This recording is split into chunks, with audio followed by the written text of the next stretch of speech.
سے قائم و دائم رہے گی. آج کئی طاقتیں مجلس اتحاد المسلمین سے ٹکرانے کے لیے آئی اور اللہ نے بتا دیا ہم سب کو کہ جماعت کی طاقت کیا ہوتی ہے. رسول اللہ صلی اللہ علیہ وسلم حدیث شریف میں ارشاد فرماتے ہیں کہ اے مسلمانوں اپنے آپ کو ایسی جماعت سے وابستہ کرو جس جماعت سے زیادہ اپنے آپ کے مسلمان ہیں.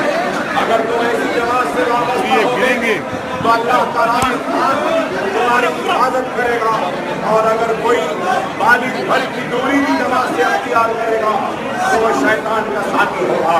اور اللہ کا ہاتھ مجلس اتحاد المسلمین پر ہے اور اللہ مجلس اتحاد المسلمین سے راضی ہے, اور اسی وجہ سے جتنی بھی طاقتیں آئیں وہ مجلس اتحاد المسلمین سے ٹکرا کر شکست کھا کر مجبور مایوس لوٹنے پر ہوئی. اور یہی مجلس اتحاد المسلمین کی کامیابی ہے کہ مجلس ہر حالات میں مقابلہ کرتی ہے اور اللہ سبحانہ و تعالیٰ مجلس کو کامیاب و کامرانی عطا فرماتا ہے. پھر سے مجلس اتحاد المسلمین کی جانب سے, میری جانب سے, میرے اراکین اسمبلی و اراکین بلدیہ نامنتخب و مجلس کے صدور و متمدین و سرکار کارکنان کی طرف سے سب کا ممنون ہوں, مشکور ہوں. اور اللہ سبحانہ و تعالیٰ نے پھر سے دنیا کو یہ بتا دیا کہ میں مجلس اتحاد المسلمین سے راضی ہوں اور میں مجلس اتحاد المسلمین کو اس دنیا کی طاقتوں کے سامنے جھکنے نہیں دوں گا. اللہ سبحانہ و تعالیٰ کا ہم جتنا بھی شکر ادا کریں کم ہے. میں پھر سے آپ سب کو مبارکباد دیتا ہوں اور اس امید کے ساتھ کہ مجلس اتحاد المسلمین آپ کے توقعات, آپ کی امید پر کامیاب اترے گی.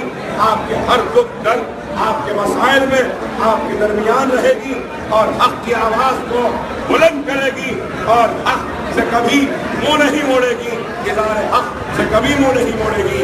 مجلس حق پرستوں کی جماعت ہے, بے باکوں کی جماعت ہے, اور مجلس اتحاد المسلمین آپ کے اتحاد کی جماعت ہے. اور اللہ سبحانہ و تعالیٰ آج مجلس کو حیدرآباد میں کامیابی عطا کیا ہے.